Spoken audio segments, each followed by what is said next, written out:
All right, here we are at another episode of Flipping Houses for Rookies. Good morning, Peter. Morning, Bill. Hello, everybody. And here we go. We are at episode number 381. 381. And here is today's title, Peter. Mm-hmm. What would happen to creative real estate if the realtor disappeared today? I'm sorry. I'm just picturing that. Okay, go ahead. Here's the description. Weird question, right? Mm-mm. But think about it. What would creative real estate look like if the realtor system severely or catastrophically changed today? In this thought provoking episode, we are going to delve into a hypothetical yet intriguing scenario that could possibly happen sooner than most would think, which means this is not a speculative journey, but a total game changer for creative real estate entrepreneurs. Imagine a world where buying and selling a house was done without realtors. In today's fireside chat, we will explore how transactions are done this way and why it might happen sooner than you could fantasize about. Plus, we will investigate if the realtor system helps sellers or not in today's techie world of finding buyers and sellers. Then asking, without a realtor's advice, could things get messy or not? So, the debate today is whether or not you and creative real estate entrepreneurs can replace or take over the realtor role. And you will soon hear it is not as hypothetical as you think. So make sure you stay tuned in or get tuned in right now. Wow. Well, yeah, wow is right. That was half the podcast. Hmm. There's a lot going on there. You'll be I'd almost ask surprised. you. I'd almost ask you to repeat that, but that'd be the other half of the podcast. So just get going. And interesting topic, though. Yes. Well, wasn't there a world once where there weren't realtors? Yes. Well, okay. We're going to talk about that. Okay. There's always been air, water, but there always haven't. Okay, go ahead. There was a time where I didn't have to pay $4 for a bottle of water too. Right. There's a time we drank out of a hose or just turned the faucet on. Like, well, I can't drink the water out of the faucet. Oh my god. Or the stream. Ooh, yeah. Like, ooh. All right, so let's just do some housekeeping stuff. So thank you, first of all, if you're here watching us or with us, thank you for your support. Make sure you subscribe to wherever you're watching us or listening to us so that you can catch the other episodes we're going to do. I'm going to tell you right now, the next couple of episodes are going to be spectacular. Episode number 382, I wrote the other day, and yeah, it's going to be a good episode. I mean, today is going to be a dynamite episode. You're going to be intrigued by today, but yeah, there's some hot topics I'm going to cover. So make sure you subscribe and you stay with us and get all the latest information on the economy and what creative real estate is doing. Also, make sure you like us wherever you're watching us or listening to us. And if for some reason you have a question, we normally broadcast on Thursday mornings at 9:30 a.m. Eastern Standard Time, but I am on a sort of a retreat. So I've been changing the schedule. We're doing it on Saturday this morning, and we're actually 10 minutes late. So our times sometimes vary, but that's why you want to make sure you subscribe so you know when we're on the air. But definitely by Monday mornings, the podcast is syndicated and it is on all your podcast platforms. So you can definitely catch it there. But if you have questions, you can go on to Facebook, LinkedIn, or YouTube. And when we're on the air, you could ask questions. I will answer questions pertaining to the podcast. If you have any other questions, you got to go to flippinghousesforrookies.com and go to support ticket and I will answer your questions there. Or if you have questions for Peter, I'll pass them along to him. Okay. So that's about it. There's a link in the description. The link in the description is so you don't think that I am hyping you. What we're about to talk about, or you think that I'm grandizing it. What is the word, Peter? Uh, grant hyperbole, Hyperbole. So yes, yeah, say that again. hyperbole, hyperbole. Hyperbole. So you don't think I'm doing a hyperbole, Yeah, I or looked that up or recently myself. That's when you exaggerate. yeah. Bill exaggerate? Never. We might exaggerate a little bit once in a while, but not much because reality's enough crazy going on right now. This So, is hot anyways, off the press. I put a link in the chat of the one of the main articles that I ran into when I originally found out about this. There are several articles that you could read, but I put one in the chat in the description so that you can go check it out and you could read it for yourself and not think that I'm just feeding you a bunch of crap today. Okay, so here we go. The question I want to ponder today is: what if the National Real Estate Association, otherwise known as NAR, was crippled or even taken out because of scrupulous behavior, and creative real estate was left to replace the realtor system? What would happen? So while I was writing this, because this happens to me when I'm writing, things just kind of happen because I don't always premeditate or preconceive what I'm going to do until I start writing. There were 4 questions that just popped in my head. And those 4 questions are: 1, could we do it? Meaning, could real estate, how do we have enough creative real estate pros that could hold the weight? In other words, are our shoulders big enough? Right. Sure. To hold the amount of business that that realtors do. Sure. People try to sell their homes themselves. If they can't, who are they going to call? Right. We show up, and then are there enough of us? Right. Number 2, how would we organize this? Right. Number 3, because of I'm sorry.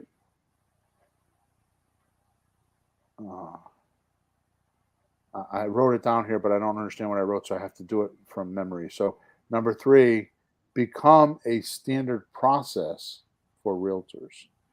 Oh, so can our work as independent, and if we organize, can we standardize it? Yeah. Yeah. I mean, things Which aren't kind of always falls standard. into can we organize it? So they're kind of synonymous, But Yeah. more to the point is creative real estate. Is there enough processes or processes, as some people say, that we all look the same, or are we too differentiated? Right. Right. And then number 4 is, how would the general real estate public react to this catastrophic climate change? Right. Yeah. But Yeah. before I cover these enticing questions, let me tell you what provokes this conversation today. Okay. I'm just going to read this to you. I'm not going to, because this is part of the article that I put as a link in the description. Right. Okay. On October 31st, 2023, that is not very long ago from this podcast. It's within a couple of weeks. A unanimous, what does unanimous mean? It means we're mushing together as one. Yeah. So unanimous That means means it's everybody. it was everybody. There was nobody left out. Nobody dissenting. All agreed. Yeah. Yeah. On 100%. October 31st, 2023, a unanimous federal jury found the National Association of Realtors, otherwise known as NAR, NAR, and several top housing brokerages liable to pay $1.78 billion in damages for inflating the commissions paid for home sales. The class action lawsuit included around 250,000 home sellers who argued the rates they'd been forced to shell out to the buyer's broker essentially constituted a racket. I did not write this. This is not Bill writing this. The jury in Kansas City agreed, calling this a conspiracy to keep fees artificially raised up in a move that helped to sink a decade-old practice through which many agents pocket upward of 5% of a listing final price. Often, and I don't think the word often should be in there, but often adding tens of thousands of dollars of closing costs. There is no often, it happens every time. Right? Why does this matter to us? This is not me writing now, okay? This part. This is not me writing. Why does this matter? How does it matter to us? I'm going to tell you when I start writing, when it's me talking. You're going to say end quote. Yeah, exactly. All right, keep going.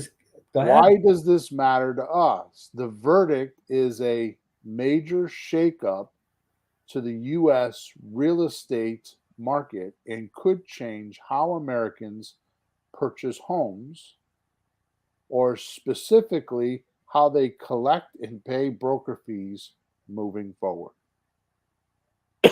The big picture. This case is just one class action lawsuit against NAR.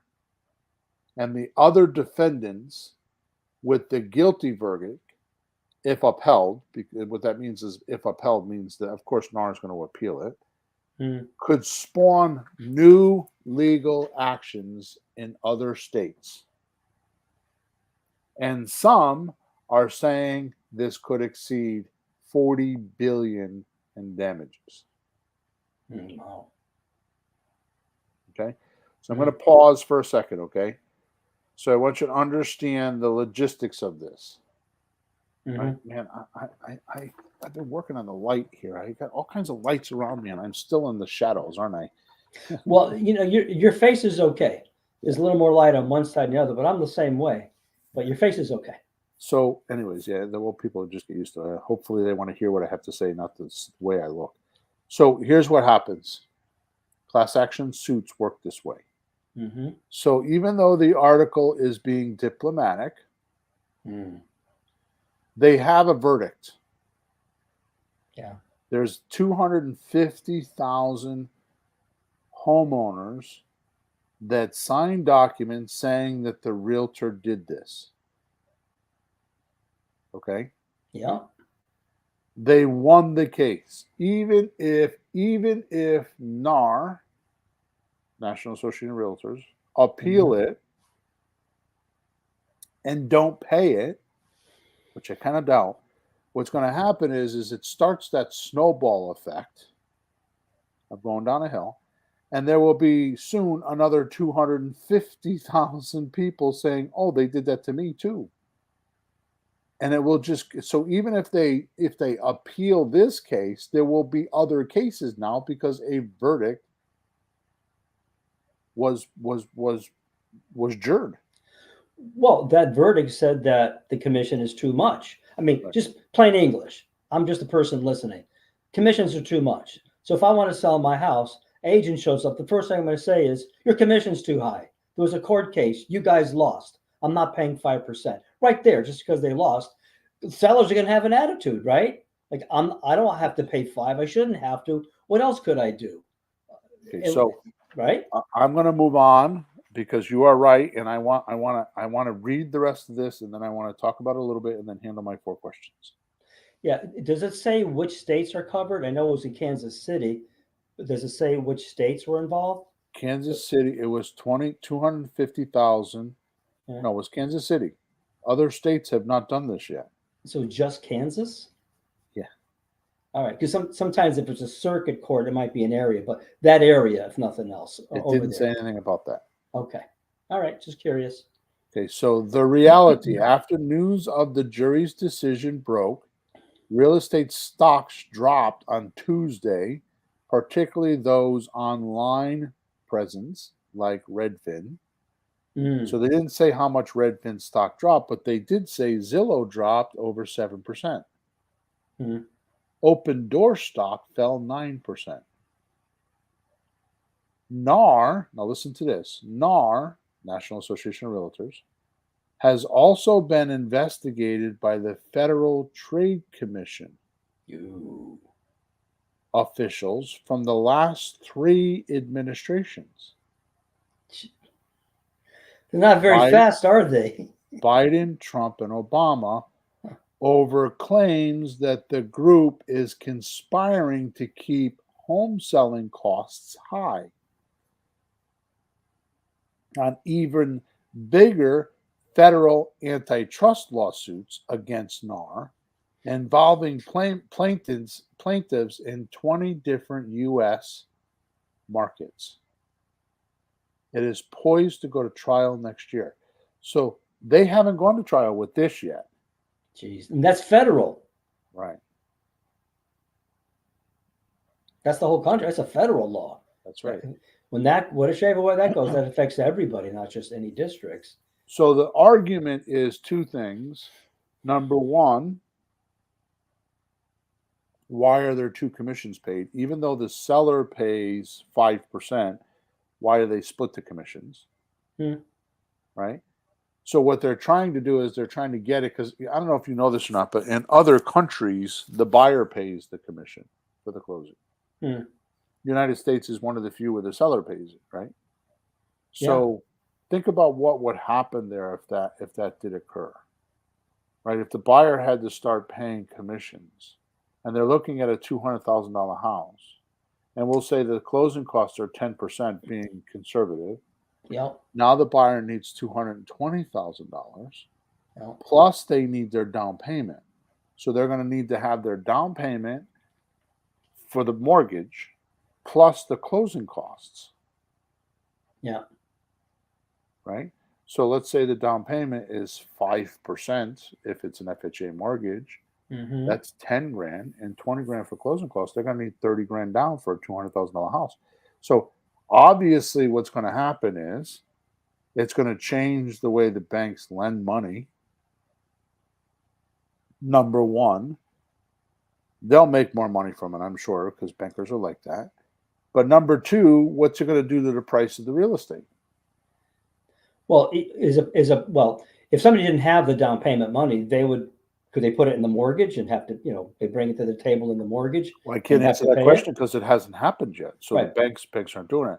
But even if they did, the price of the house is up, and the person goes, I don't want to pay that much, right? No. I'm with the. Let me repose the question. Okay. So right now the seller's paying. The seller is asking $200,000 with anticipation of closing costs. Right. So if they don't have the anticipation of closing costs anymore, the house, they're not going to ask $200,000 for the house That's anymore. right. They could ask less because the other guy's got to pay it. Right. Okay. Or they're going to be forced to pay less because the other guy is not going to be able to get the money from the bank for it. Because the bank is still going to appraise it for $200,000. Right. So now that means they're only going to get $180,000. They can only ask $180,000 because there's no closing cost. So the ripple in the water, throwing this pebble in the water, is very effective. Yep. Okay. Think what it does to the insurance industry. So I mean, it's not a huge percentage, but we're talking small percentages when you talk profits. Right. That'll drop the price of the house, so insurance has to go down because they're insuring less of a house, so the rates go down. So what happens now when we start doing rehabs? What do we do when we start selling those houses? If What? the buyer has to pay 20% or closing costs. Oh, See, it just changes the dynamics of the whole industry like vastly. So, and I'm not even saying that's going to happen. It's just. Remember, this is speculative. This is what does speculative mean, Peter? well, we don't quite know what's going to happen, but we have to look into the future. If this happens, if that happens. But Bill, something has to happen because the market's in trouble. Something has to change it into something more feasible, something that people can deal with. You know, So, drop the if we have interest rates going from 3 to 4% to 8%, Mm, and we start messing with the amount of fees it costs for the closing costs, hmm it's definitely going to do something, right? Yep. Okay, so let's continue, right? hmm So I'm going to reread that paragraph again. So NAR has also been investigated by Federal Trade Commission officials from the last three administrations, Biden, Trump, and Obama. Now that's 15 years because Biden was 8 years or 12 years, right? Because Biden was eight, Obama was 8. Trump was four, Four. so that's 12, and Yeah. Biden is four, so that's Yeah. 18 Th- years, well, 3. No, it's 3. Well, 3 so far. So it's yeah, 15. 15 years, yeah. 3 so far, which is a long time to investigate something to make a decision. Hurry up. So, three administrations, Biden, Trump, and Obama, over claims that the group is conspiring to keep home selling costs high. An Mm. even bigger federal antitrust lawsuit against NAR involving plaintiffs in 20 different states, 20 different U.S. markets, is posed to go to trial next year. Right? hmm So, all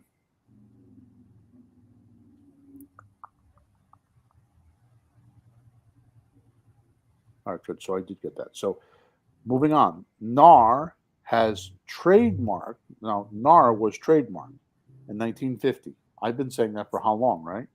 Yeah. Which means brokers must join to get permission to use the realtor title. Okay, Mm. so just to be clear, if you see the word realtor spelt with a capital R, hmm that means that they are under the trademark of NAR. Mm. So often you'll see the word realtor with the circle in it that says it has the R in it. The registered. Yeah, it means it's registered, or the C, which is copyrighted, hmm right? That means that they're under the trademark of NAR. And what they get for that, to use that title, is it gives them use of the NAR's myriad amount of sales tools, Right. which includes like lock boxes for many home sites because they use electronic lock boxes now. hmm Plus, the biggest thing they get is the MLS database where many listings appear. Yeah. And there are other tools like their forms and all that kind of stuff. But that electronic lockbox, you can't get in unless you're part of it because there's a code Pay their that you fees. won't, right? You just can't get in. So you have to pay their So fees. it's very exclusive. Oh, jeez. Now listen to this, because hmm I promise you I won't do this, but I could go off on a whole podcast on this next paragraph.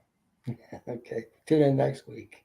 Go ahead. Plus, excuse me, plus NAR is part owner of the exclusive websites in many markets where these home listings appear, which belong to a news corporation subsidiary called Move Inc.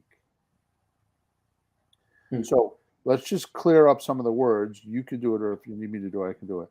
Which belong to a news corporation subsidiary. What does that mean? Well, they're under NAR. So it might be a separate company, but it's sponsored by, affiliated with, they're connected. Even if the names are different, the officials, they're connected. Okay, so when we do subject to deals, what do we do, Peter? We take the property out of the owner's name and put it into a trust. Why do we do that? Mm-hmm. So the bank thinks that we tell the bank we're doing Financial planning, estate estate planning, planning. estate But planning. really, what are we doing?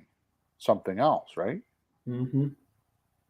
So But why is this? we are paying the mortgage, though. And that's what they want. We're paying Yeah, it, so don't get yeah. upset. No, we're not being scrupulous. We're just We're paying it. hiding who owns the property, right? Mm-hmm. So intentionally. So, Mm-hmm. and it's not scrupulous. It's done in multi-billion-dollar businesses all over the country, Mm-hmm. right? It's used mostly by politicians.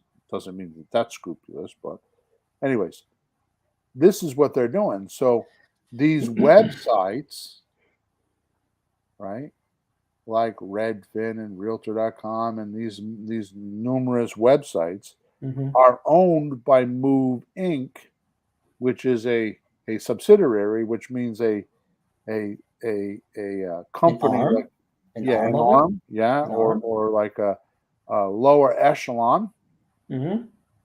of NAR.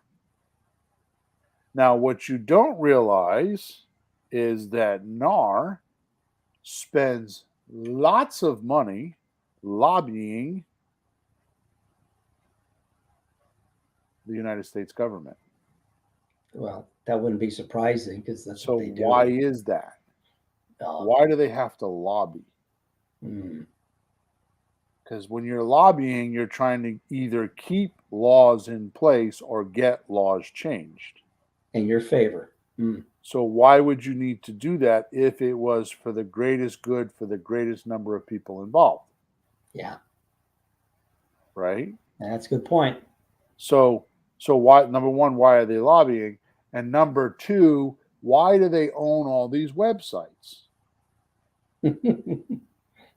Well, it looks like there's different opinions, and well, they think it's this, and they think the price is that. Look, the price is high. I guess it's correct, but they're Right. all like working for the same team. Oh my Now God! think of it this way. Think of it this way. Yeah. The realtor system gets paid on the contracted price of the deal. Mm-hmm. Actually, that's not right. They get paid on the negotiated price of the deal, Mm-hmm. right? So if I'm selling for 200,000 and we settle at 193 Mm-hmm. and the agreement is settled at 193, Yeah. the realtor gets paid at 193. Now, Yeah. you and I have talked about this, and I know I'm diverting, but I think this is important. Mm. Now, I have bitched very loudly, very angrily, very apathetically, very antagonistically in all these different emotions because it's just not fair. So I have a $200,000 house. I know there's 3 negotiations when I'm Mm-hmm. selling it. Yeah. The first negotiation is the price. So we settle at 193, we'll say, just for an example. Yep. Then here's what happens. So the realtor's getting paid on the 193. Mm-hmm. They don't reduce their commission on the next 2 negotiations.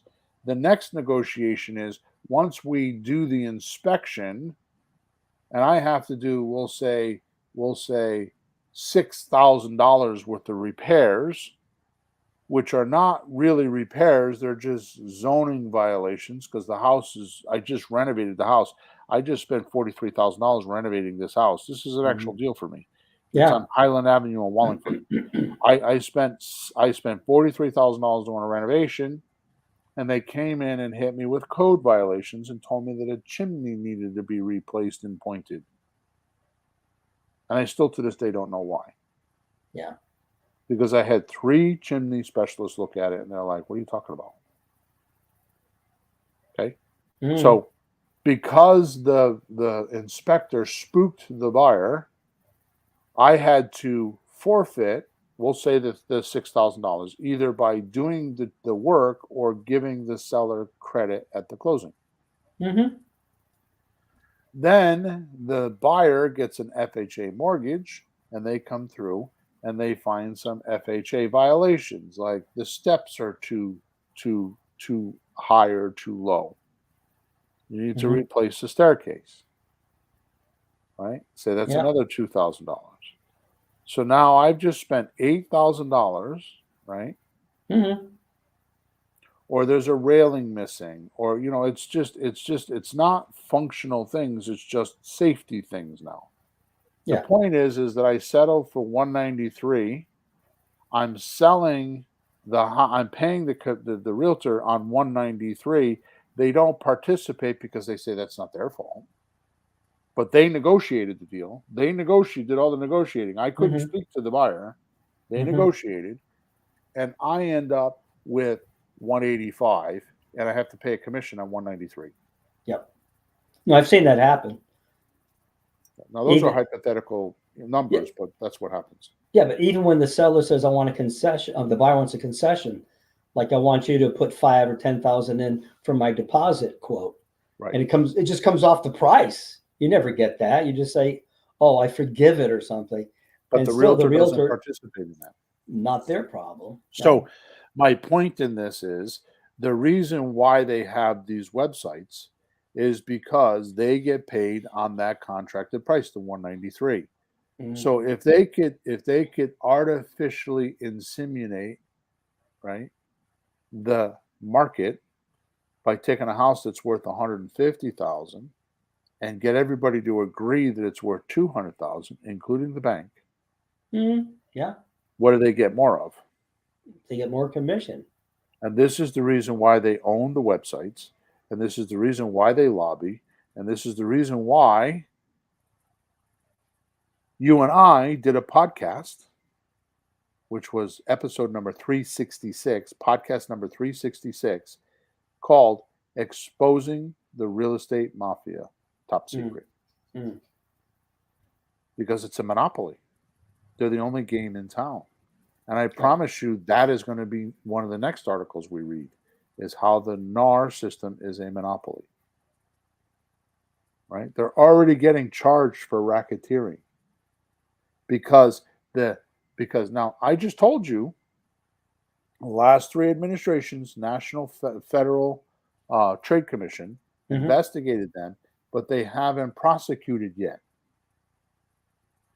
When they start prosecuting, which will be on the heels of the class action suit, right? Yeah. The class Yeah. action suit happened on October 31st, 2023, where they lost. Mhm. That whether they pay or not, that predicates in another courtroom that there was intent. Ooh. Malice of forethought. There was intent. Yeah. And a good lawyer could really push that. Now, when there's a precedent of something already being adjudicated on, they eat that up because they go, well, based on this, it works. So we just go from there. Right. It already happened. And just in case you don't know this, well, actually, I bring it up later. I'll bring it up later. So, Hmm. so more to the point, the Realtor System spouts we are the alternative to real estate solutions. Us creative guys. Creative real estate is the alternative. In other words, we're lesser than. We can't qualify for what they do, Hmm. which is being a gangster, by the way, as Okay. far as I'm Yeah. concerned. Right. Sure. But in actual fact, the way that we do creative real estate, the way creative real estate works, or creative financing is really the word, Mm. we should use that more often than creative real estate. Creative real estate makes more sense to people, so that's why we use it. It's really creative financing, right? Yeah. It's been around since at least the Roman times, which is what, 2,300 years now? Yeah. At least. Especially trusts. Really. Trusts were invented in the Roman times. Oh. Trust became popular in the early 1920s, and I told this story many times, when they Mm. were building skyscrapers in Chicago. Chicago, man. Yeah. I can go for some Chicago pizza tonight, but I won't be able to get it because I'm in Florida. So Chicago, right? So here's what happens is the aldermans, aka the politicians at the Hmm. time, wanted to build skyscrapers, but they were the aldermans making the rules. Mm. So they knew if the guys making the rules were building the skyscrapers, the general public would not allow that because they'd be like, well, they'll be scrupulous and they would make rules so they could pocket more money. Mm-hmm. And the general public wouldn't allow that. Mm-hmm. So what they did is they brought to life this trust scenario that was used in Roman times. And a trust says that the beneficiary does not have to be publicly put on record, Mm-hmm. just the trustee. Yeah, the trustee is completely transparent. So the trustee doesn't have tax problems, right? Yeah. So He's not in fact, liable for anything, right? Not liable for anything. It's just like a right. figurehead. In fact, I have not dealt with this because I think it's crazy. But remember Naomi? Yes. She's telling me that I sold her sister's house and I didn't pay the taxes, which is bullshit because I paid them in the closing. Mm-hmm. And because she was the trustee, right? Her credit was ruined. That I ruined her credit. So I've not responded because it's too idiotic for me, and it does nothing for me to get into. I have no dog in that fight. Hmm. But the truth of the matter is if she was as smart as she pretended to be, okay, she would have realized that she was the trustee, and she could have submitted that to any credit card company that was supposedly damaging her credit, right? And said I was Mm-hmm. the trustee. It's transparent. They cannot legally charge her or damage her credit or her reputation because she was a trustee. It's written in the trust agreements. Yeah. She's not the beneficiary, Right. so she's not responsible for the Right. payments because she's not getting any of the money anywhere along the line.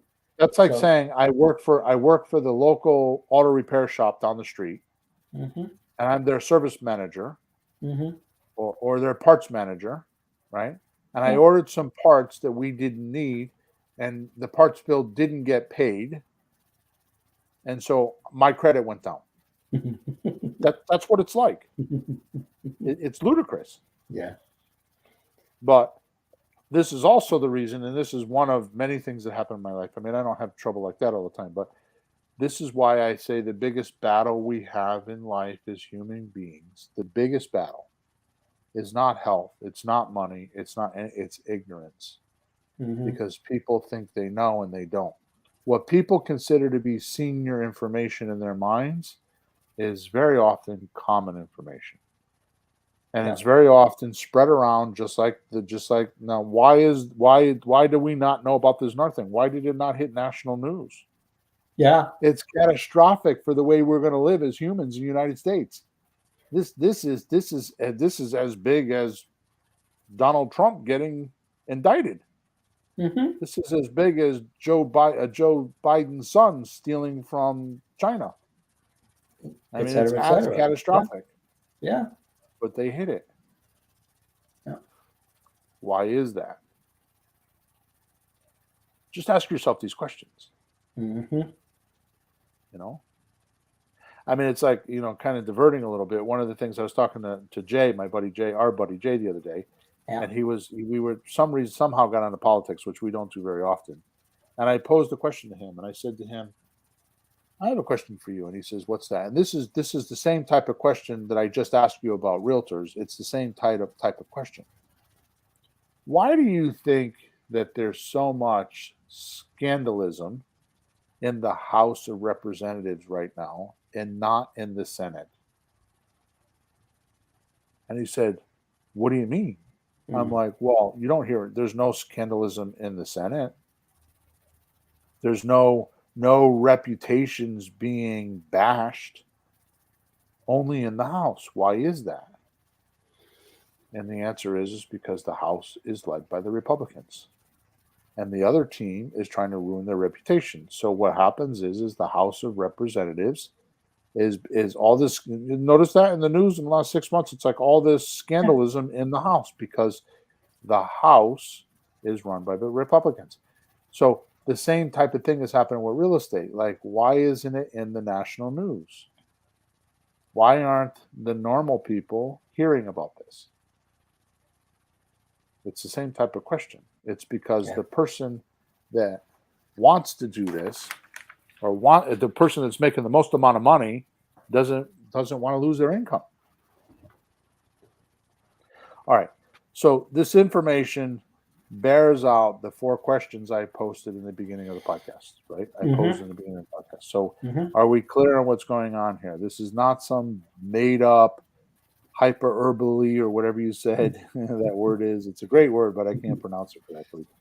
Hyperbole. Is that how it goes? Hyperbole. Hyperbole, yeah. Hyperbole. Oh, smartass is going to spell it for us now. Well, Being in sarcastic. school, That was very sarcastic. you can do that because I know how to do it. Because I know what it means and how to spell it. Go ahead, make fun of me. I had to look that up sometime this year earlier. I think I'd heard it a few times. I was reading something. What the hell, man? Yeah, pull out your phone and look up the funny words, folks. Power of words. Look them up. All right. So number 1, could creative real estate handle real estate agents disappearing? My answer: no, not right now. We're not organized enough. More importantly, we don't have standard operating procedures amongst us. That's right. And licensing along with codes of conduct. Yep. Right? Like, what is the definition of a group? Right? So you would need to have standard operating procedures. Yeah. You would need to have policies that are in place for expansion, not for punishment, but for expansion. Right? And you would need to have some sort of a guided focus. Right? You need to have everybody on the same page. In other words, think of it this way. You know those rowing teams that you see in college with all the college boys in the boat? Yeah, with the oars. Well, they all row in one direction, right? Yeah. Most organizations don't all row in one direction. No, there's a few places. If you don't, you get in trouble. Do you ever see 30 or 40 violins in an orchestra, the bows going up and down at the same time? There you go. Well, I've been in one of those. If you don't, you're going to poke someone in the eye. Oh, Jesus. No, I'm serious. So there's things that you have to on a short term. The longer term things you can go around for a while, but it'll collapse if you're not organized and working in the same direction toward the same goals in the same ways. I think of like chain stores, like McDonald's or any of those stores, Burger King, Walmart. When you go in any of those stores, they have to be consistent. So any part of the country, you know what's happening. It's organized. Well, you get the same product. So you would get the same Big Mac at McDonald's, and you would get the same Whopper in Burger King. And like for example, I was starving yesterday, and I'm like, man, I could totally go for a Dairy Whopper. Queen, a Dairy Queen burger, bacon burger. Okay. And it's like when I drive from Connecticut to Florida, it doesn't matter if I'm in a truck stop or if I'm in a Dairy Queen, as long as you get a Dairy Queen grill, the burger's the same. Yes. Right? Yeah. All right. So that's my quick answer. But however, with that said, I do believe in short order, and especially after COVID escalating the seller to buyer closing scenario without a realtor, and now this lawsuit, it's going to completely level the field for creative real estate investors. Trust will be lost from the realtor system once the word gets spread. And many will start to move into our escalating, and it is escalating since COVID, popularity of how we can help way more sellers and buyers than the realtor ever thought of or could provide or produce. Yep. Our system is more flexible, meaning creative real estate is more flexible, and it's overthought by most rookies. It's made complex, like there's some problem. And I'm telling you right now, as I sit here, and Peter knows this because I talk about it way too much behind the scenes, The problem with creative real estate is we are not organized. Because you go to the RIA meeting, the Real Estate Investment Association meeting in January, and Hmm. there's somebody selling you subject to deals. Yeah. Then you go in February and somebody's telling you, oh, you should buy and sell liens. And then you Hmm. go in March and they talk about, oh, buying notes. Hmm. And then you go in March and somebody tells you, oh, you should do lease options. And then you go in April and they talk about hard money and flipping houses and doing renovations. You see my point? Yeah. So every month you're induced with a new idea and you never stick with the first idea. Like if you bought the course in January on how to do subject to deals, Hmm. you didn't go deep enough. You went wide and drilled shallow Hmm. instead of going narrow and drilling deep. Yeah. I mean, Peter, how many subject to deals have you seen me do? Right? Several. I have a couple of my own. And how many do you Yeah. think I've done in my life? I don't know. I've never counted them, but it's a lot. Yeah. And I still go online and I still buy subject to courses and materials. Well, that's a point. Like, what if in June, a different guy comes and sells his subject to course? It won't be Mhm. the same as the first guy. He'll have Right. other things, and then so there's 10 ways you might do that, or 10 little nuances this way, and people get confused. What should I do? What should I not do? And it's not standardized, and that's the point you're making. Right. Right. So what happens is, like for example, Pace Morby teaches subject to. Everybody follows Pace Morby, and God bless Pace Morby. He's a great marketer. Somebody asked me on a support call the other day, what's the difference between me and Pace Morby? Mm-hmm. And my answer was this: Pace Morby is a marketer and then a subject to guy. I'm a subject to guy and then a marketer. Yeah. Pace Morby, I'm sure you should listen to him. You should go do whatever you got to do with him. I'm totally cool with that. I'm not saying I'm better or worse than him, but I Mm-hmm. can tell you one thing that he does do that will hurt him eventually. Mm-hmm. He doesn't make sure that you have 20% worth of equity in a subject to deal. So when the market turns, you don't get stuck with properties that you have to pay for that are over leveraged.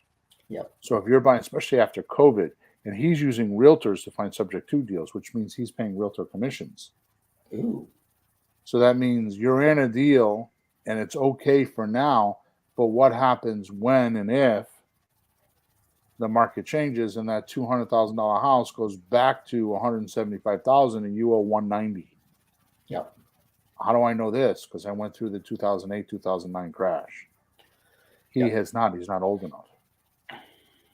So I'm not saying he's bad or anything like that, but he's not been through that era and he's not learned. That's why we have, because if you look at my system, which is slot deals, sandwich lease option transfers, option deals, the hierarchy going down, Mm-hmm. options, and then rent to owns, which is sandwich lease options that you stay in because you get 15 or 20% worth of equity, right?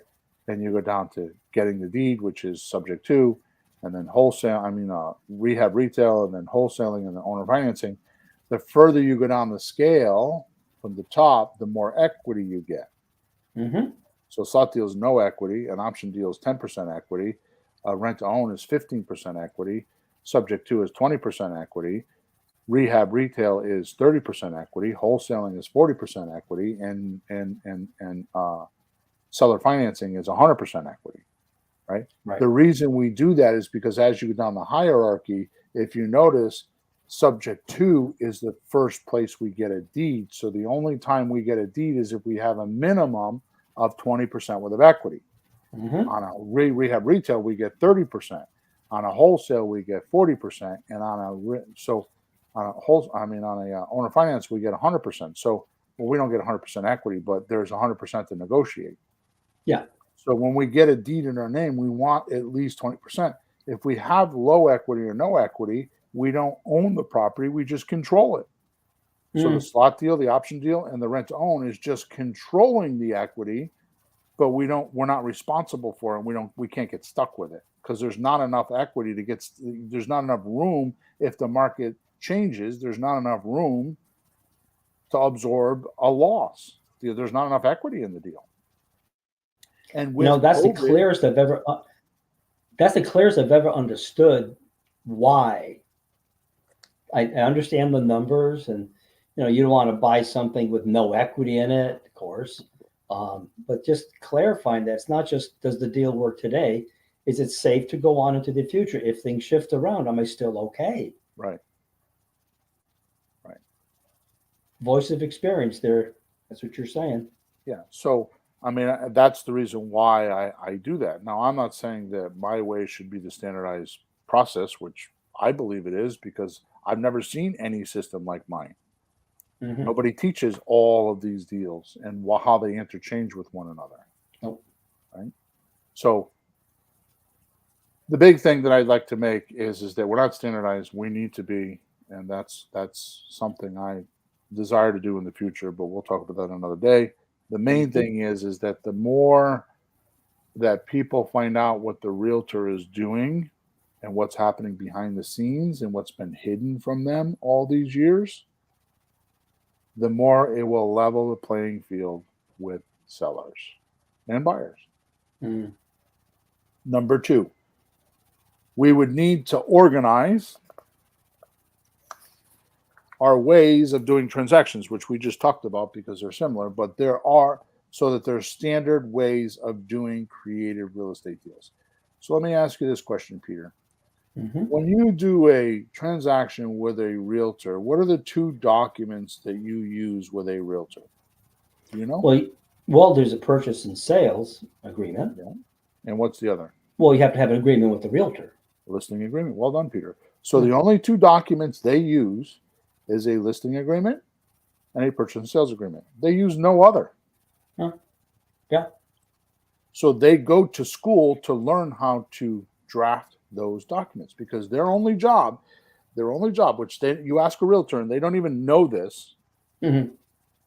What is your unique selling proposition? What do you do for your client? Well, if they sign a listing agreement as a seller, their job is to actually find a seller. Find a buyer. Once they sign the purchase and sales contract, they're technically done. Mm. They turn it over to the closing agents. Yeah. Now pay attention to this. Right? So they make 5% of the sale to do that. They turn it over to the closing agent. The closing agent has the responsibility of getting all the mortgages, all the documents, getting everything in place, writing 38 documents, because that's the average amount of documents you sign when you have a mortgage on a closing. Is actually 37. The 38th document they do later on. But that's a creature from Jekyll Island stuff, so they can get more money from the bank, right? So the point is, there's 37 documents that the closing agent signs. Most closing agents, not every, charge between $800 and $1,000 to do that. So why does the realtor make all the money? And do you think the closing agents like the realtors? Oh, man. Who does all the work and who gets paid less money? By the way, you go into any organization, you pick any organization, I don't care what organization you're talking about. My wife complains about this all the time, and she's not wrong. Why do the sales guys get so much money and the consultants or the people that deliver the products get paid so little? Bill, I was a waiter for a while. We get the tips, and the guys who make the customer goes, "That food was delicious. I'm giving you a bigger tip." Right. I didn't cook it, and I wanted to give the cook some of the tip because they did a good job, but they get nothing. Right. Oh. Exactly. Yeah. So this is why this is going to, once it hits mainstream, it's going to go viral because there's too many people with these pent up frustrations of how the realtor system works. And it's the reason why the realtor system actually is in trouble, because once it gets revealed, they're not going to be able to come back. Now, I don't know where I wrote this, and if I have to, I'll say it again where I wrote it later because I still have a little bit more to go here. But never mind, because I actually have his name, so I'm going to wait till I get there. So number three, since COVID-19, where we could not visit houses, could not. Why couldn't we visit houses? The roads were closed.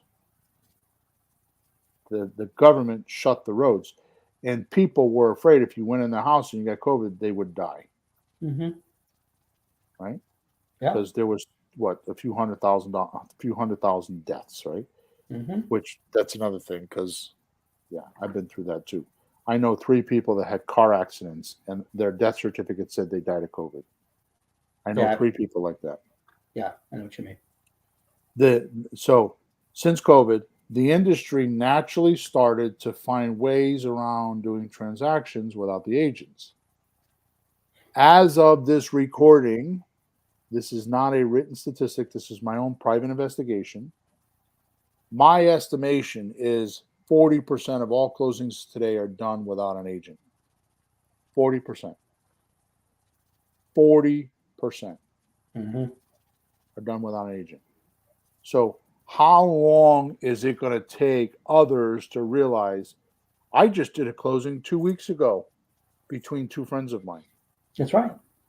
And now I did it for free because they were friends, which I hardly ever do because that's not good for them, because it's not good for them. You may think it is, but now they feel indebted to me and they have like this transgression, like I worked for them for free, and they think that and it does funny things. So, but regardless of that, my point is that I did the entire transaction. I called the lawyer. I wrote the purchase sales contract. Now, I wrote the purchase sales contract 3 times, and they were frustrated. Buyers and sellers were frustrated because I wanted to get it right, and I wrote it that way because I wrote it originally just to get it in writing, and then the mortgage company got involved, and because every mortgage company has different nuances. So once I spoke to the mortgage guy, I needed to know how to write it. But here's the reason why I changed it twice. My buyer went to the closing, and his complete closing cost was $5.64. And I was like, holy F. I missed it by $5.64. It should have been 0, right? So anyways, my point is the transaction happened without an agent, which is why realtors say that there is a housing shortage. Oh, they think it's a shortage because people are selling on their own. Well, no. Because what's happening is because 40% of the market, and because a lot of people are realizing, I don't have to pay that 5 or 6% commission. I can do it on my own, and I can save that. Yeah. So here's what happens. Agents are not getting the listings, which means there's a shortage of properties on the MLS, the multiple listing service. So they think that there's a shortage of houses. And who owns all the websites and who owns all the propaganda of house sales? NAR. Yeah. And what are they saying? So they passed around this rumor, because this is kind of like in 2008 when the market happened. I used to ask myself, they're saying there's a shortage of money, of mortgages. They couldn't close because all of a sudden there was a shortage of money. I'm like, so what did somebody do? Come in and take like truckloads or airplane loads or what? Train loads of money and take it outside of the country? Where'd it go? Yeah, like right now, like where did all the houses go? I mean, I drive around, I don't see boarded up houses. I see people living in them, and there's not vacant lots like some alien came down and sucked all the houses. So where did they go? So this datum can't be true. There isn't a shortage of houses. No, there's a shortage of houses on the MLS, and the realtor can't do their shylarking. The realtor can't do their presentation like the snake oil guy in old Western times in the 1800s, when he would stand outside the town with his wagon and give you his spiel. Right? Yep. Which brings me to number 4. How would the general public react to this catastrophic climate change? Truth is, one of the biggest misunderstandings in the realtor system is what sellers or buyers who hire them think they should do, which I talked about this already. See, the realtor is technically supposed to find the buyer Mm-hmm. or the seller, depending on how they were contracted. They might have been contracted, I want to buy a house. They might have been contracted as the agent to go find a seller. Or they could have been a seller contracted to go find me a buyer, depending on which way the transaction's going. Does that make Mm-hmm. sense? Sure. Okay. There's a seller's agent and a buyer's agent. Just as I explained a little bit earlier, they're not contracted to consult or hold your hand all the way through the transaction. Now, as far as I am concerned, we've been on this podcast for 1 hour, 28 seconds. I'm going to tell you right now what just came out of my mouth is the most important thing out of this entire podcast. In my mind, it is the most important thing, and I'm going to tell you that right now. So, a seller hires a realtor under the guise that they are going to consult them through the transaction. Mm-hmm. They're not taught to do that from realtor school. They are taught on how to get a purchase and sales contract, procure the deposit money, make sure it's in escrow and safe so nobody could steal it, and turn it over to the closing agents, lawyers, or escrow companies, whichever Mm-hmm. one. Right? Mm-hmm. That's their job. The smart realtors that do 15, 20 deals to 70 deals, because I know a realtor that does 70 deals or was doing it. I haven't talked to her in a year, but they realize the only way that they're going to get their commission is with the closing. So they do hand holding through the transaction to make sure that the deal gets closed. So they babysit the transaction. Yeah. Okay. If you don't babysit the transactions, then the closing doesn't happen. They don't get their commission. Mm. It takes some realtors years or decades to figure that out. That training is done within the agencies. So if there's a good realtor broker and they realize this, they will train their people to do the babysitting. Unfortunately, most people, and I'll probably get support tickets on this, but usually women that are second, they're moms, or they're looking for an income without having a 9-to-5 job, become realtors, and they don't realize the amount of work that needs to happen to be able to do that much volume. So it's a misleading type of industry right from the beginning. Yeah. Right. So the smart agents figure out how to do this. Now, the reason why I say this is the most important thing of this now 1 hour, 2 minutes, and 50-second podcast is this.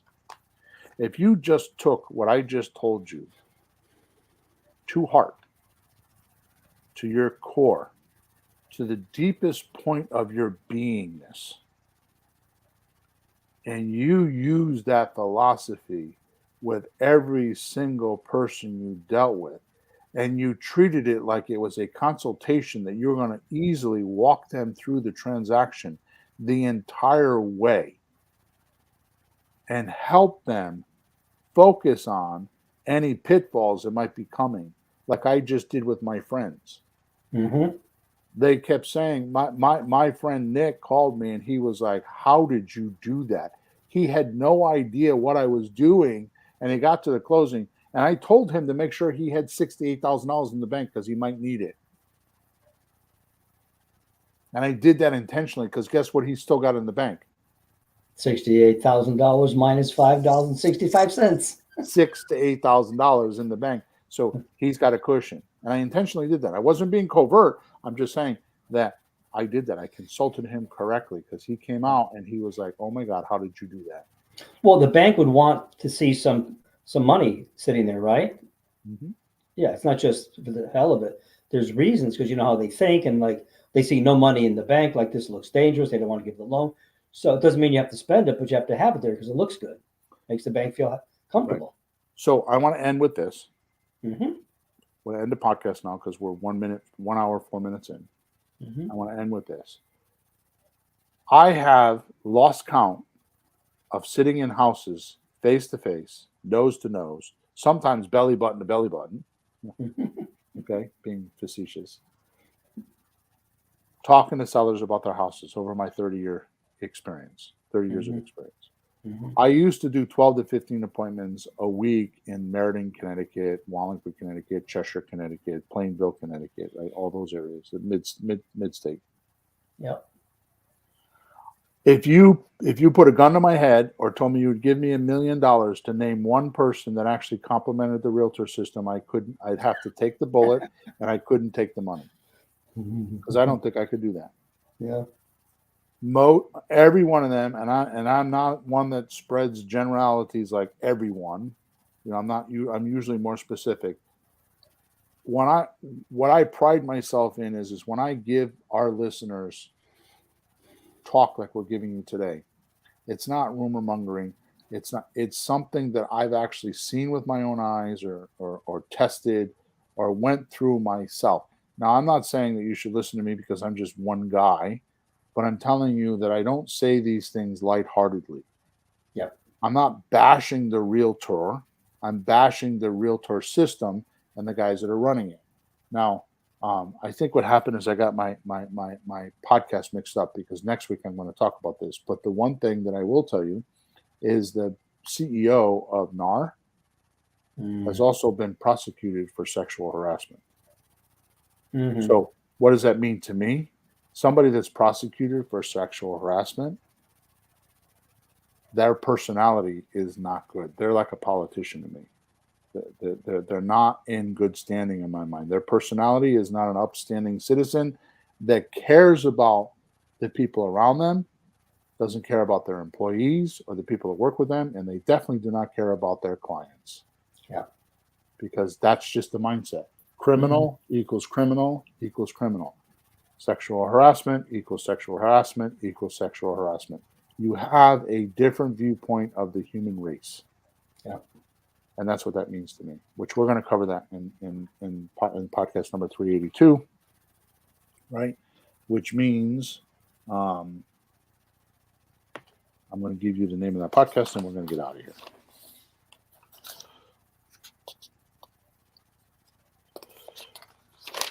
So, episode number 382, which will be next week, is Emerging Real Estate Market Trends with Creative Real Estate in Today's Economy. Hmm. And I'm telling you, I spent a lot of time on research on this podcast, and it is definitely something you're going to want to hear. It is not going to be like some smoke and mirrors. Oh, go do this type of deal, and you can make millions of dollars. No, I dug into today's economy and some of the stuff that's going on, and I was shocked. Hmm. Because you want to know something? Yeah. Just a little hint. Mhm. Well, just look at how real estate is being conducted today, just with all those websites. Yeah. Compared to how it was 5 years ago or 10 years ago. Hmm. The realtor was needed back then because the technology was not available, but it is now. That's why the realtor system has become outdated Yeah. because of technology mostly. That's what I saw. If their job is to find the buyer, Yeah. well, the buyer can go online and see the houses himself. Right. They're there. It's not a secret. You can see them. You can talk to them. You can find them. All right, Peter. So I want to thank everybody that was listening to us today. Hopefully you got something out of today's podcast. Again, it's not like I'm trying to badmouth realtors themselves, individuals. I think every realtor I know are fantastic people. Yeah, they're friends of ours. But the system is rigged to do some certain things, and the court system is now revealing those secrets and telling them, no, can't do that for the last 73 years. Mm. And they're getting corrected. Now, whether they survive in those corrections, I don't know. But when the CEO who has just stepped down is in court for sexual harassment, I would think probably not. Mm.